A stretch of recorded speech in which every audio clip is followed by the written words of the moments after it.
જય માતા ખેડૂત મિત્રો, આજે તારીખ 3 મે 2025 આજની સવારની હવામાન અપડેટની અંદર માહિતી મેળવીએ તો ગુજરાતની અંદર ભયંકર માવઠું જોવા મળી શકે છે.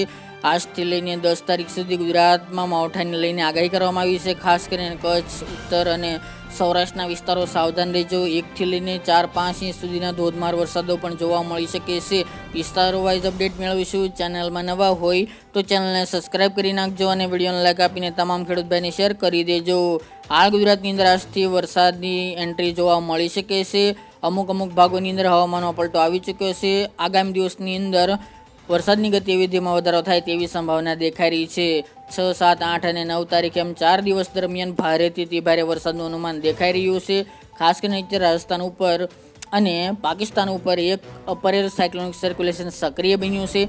ત્યારબાદ આ સિસ્ટમ લો પ્રેશર એરિયામાં ફેરવાઈને ગુજરાતમાંથી પસાર થવાની છે, જેના કારણે ગુજરાતના અનેક ભાગોને આ સિસ્ટમ ધમરોળે તેવી સંભાવના દેખાઈ રહી છે. જેના કારણે અમુક વિસ્તારની અંદર ભારેથી અતિ ભારે વરસાદ પણ ચોમાસામાં જેવો જોવા મળતો હોય એવો વરસાદ અત્યારે ઉનાળામાં જોવા મળી શકે છે. ખાસ કરીને કચ્છના વિસ્તારો, પશ્ચિમ સૌરાષ્ટ્રના ભાગો અને ઉત્તર ગુજરાતના જે કચ્છ બાજુના ભાગો છે તેમાં ભારેથી અતિ ભારે વરસાદનું અનુમાન રહેલું છે.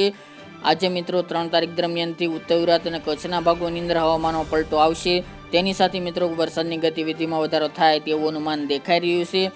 ત્યારબાદ મિત્રો 6, 7 અને 8 એમ 3 દિવસ દરમિયાન ભારેથી અતિ ભારે વરસાદ આ વિસ્તારોની અંદર જોવા મળી શકે છે. આજની વાત કરવામાં આવે તો અમુક જગ્યાએ છાંટછૂટથી લઈને 1-2 ઝાપટા પણ જોવા મળી શકે છે, જેમાં ધોળાવીરા છે, રાપરના ભાગો, ભુજ આસપાસ, અડેસર, નખત્રાણા જેવા ભાગો હોય. પછી ઉત્તર ગુજરાતની અંદર વાવ, થરાદ વિસ્તાર, ધાનેરા છે, રાધનપુર, સુઈગામ જેવા ભાગો છે. એ ભાગોની અંદર આજથી હવામાન પલટાની સાથે અમુક જગ્યાએ ઝાપટું પણ જોવા મળી શકે છે, જેની તમામે ખેડૂતભાઈ નોંધ લેવી. આવતીકાલે મિત્રો 4 તારીખથી આ સિસ્ટમનો ઘેરાવ વધતો જોવા મળશે અને સૌરાષ્ટ્રની અંદર પણ માવઠાની એન્ટ્રી જોવા મળે 4-5 તારીખથી તેવી સંભાવના રહેલી છે.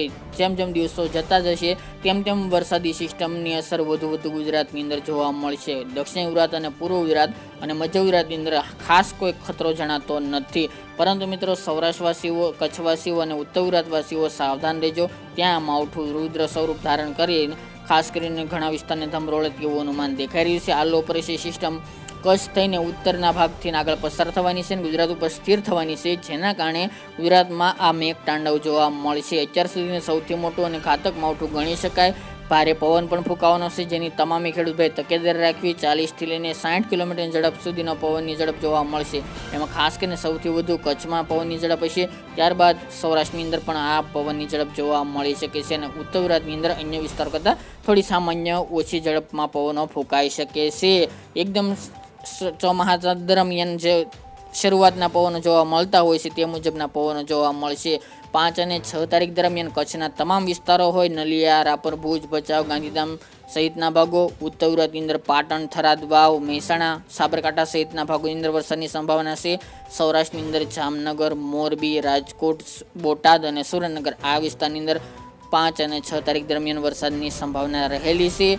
આ સિવાય સૌરાષ્ટ્રના અન્ય વિસ્તાર જેમાં ભાવનગર, અમરેલી, ગીર સોમનાથ, જૂનાગઢ એ વિસ્તારની અંદર પણ ઝાપટા જોવા મળશે, પરંતુ અન્ય વિસ્તાર કરતાં ત્યાં ઓછું જોર હોવા હાલ તો દેખાઈ રહ્યું છે. ત્યારબાદ મિત્રો 7, 8 અને 9 તારીખ દરમિયાન કચ્છના તમામ વિસ્તારો હોય, પશ્ચિમ સૌરાષ્ટ્રના તમામ વિસ્તારો જેમાં દ્વારકા, રાજકોટ, જામનગર, મોરબી, સુરેન્દ્રનગર સહિતના ભાગોની અંદર ભારેથી ભારે વરસાદ નોંધાશે. ઉત્તર ગુજરાતની અંદર થરાદ, વાવ, પાટણ, સાબરકાંઠા, બનાસકાંઠા તેમજ મહેસાણા અને વિરમગામનો પણ સમાવેશ જોવા મળી રહ્યો છે. આટલા ભાગોની અંદર ભારેથી ભારે વરસાદનું અનુમાન દેખાઈ રહ્યું છે, જેની તમામે ખેડૂતભાઈ તકેદારી રાખવી. તો મિત્રો આજે 3 તારીખથી લઈને 10 તારીખ સુધી આ 7 દિવસ દરમિયાન માવઠાનો કહેર ગુજરાતના અનેક વિસ્તારની અંદર છવાયેલો જોવા મળશે, જેની તમામે ખેડૂતભાઈ નોંધ લેવી. હાલ માવઠામાંથી છુટકારો નહીં મળે, સિસ્ટમમાં થોડો ફેરફાર થશે તો તીવ્રતા ઘટી શકે છે, પરંતુ અત્યારના વેધર મોડેલો જોવા જઈએ તો હાલ ગુજરાતની અંદર ખતરો પૂરેપૂરો જોવા મળી રહ્યો છે. ભારતના અન્ય વિસ્તારો કરતાં ગુજરાતમાં માવઠાની તીવ્રતા વધુ જોવા મળશે, જેની તમામે ખેડૂતભાઈ નોંધ લેવી. દરરોજ અપડેટ આપતા રહીશું. આ તે મિત્રો આજની વહેલી સવારની અપડેટ.